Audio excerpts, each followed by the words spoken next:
Je déconseille le sport à l'humain. Vous déconseillez le Bien sport? sûr. Attendez, j'ai pas bien compris. Vous déconseillez de faire du sport? Bien sûr. Vous ne déconseillez pas de faire du sport à outrance, mais vous déconseillez de faire du sport. Il est conseillé de faire une activité physique modérée. Oui. Pas le sport. Ouais. C'est quoi la différence entre les deux? Si par exemple tu marches chez toi, tu fais les 100 pas chez toi au point de suer, tu as fait une activité physique modérée. Tu n'as pas fait le sport au sens moderne du terme, où il faut que tu mettes des tennis, il faut que tu aies un ballon, il faut que tu aies une corde, il faut que tu aies des haltères. Ça, c'est le sport au sens moderne du terme. Et ce sport-là a été créé par l'industrie du sport. Chaque industrie crée sa philosophie qui permet de la financer et de la maintenir. Le sport est une invention industrielle, créée par les industriels tels que Nike, qui a créé le sport parce qu'il fallait vendre ses tennis pour aller courir. Aucun animal dans la nature ne fait le sport. Mais tous font une activité physique modérée. Tous sont des grands migrateurs. Vous voyez? Aucun animal dans la nature n'est sédentaire. C'était juste une petite bifurcation pour parler du stress oxydatif, comme avec pour déclinaison de sources comme le sport.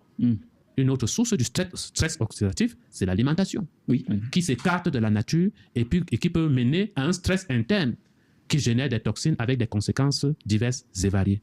Il y a l'activité psychologique et mentale. Trop faire travailler le méninge génère des toxines qui stressent le corps. C'est quoi la limite quand on dit qu'on fait trop travailler les méninges? À quel moment c'est qu'on en a trop fait? C'est une bonne question. C'est individuellement dépendant.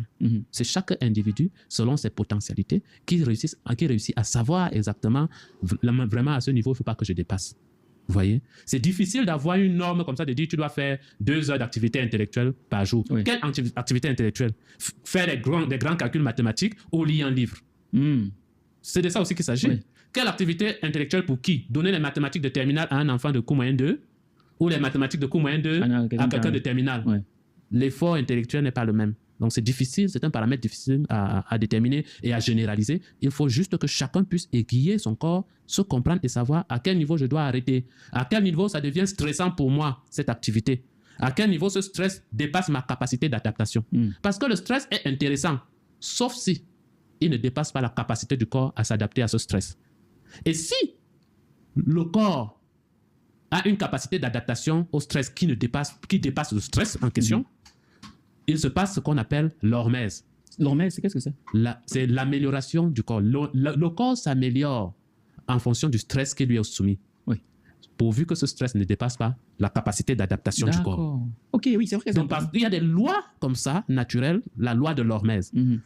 Tout organisme vivant s'améliore si le stress auquel il est soumis ne dépasse pas sa capacité d'adaptation. Si tu fais un exercice musculaire, c'est un stress auquel tu soumets le muscle. Mais si ce stress-là ne dépasse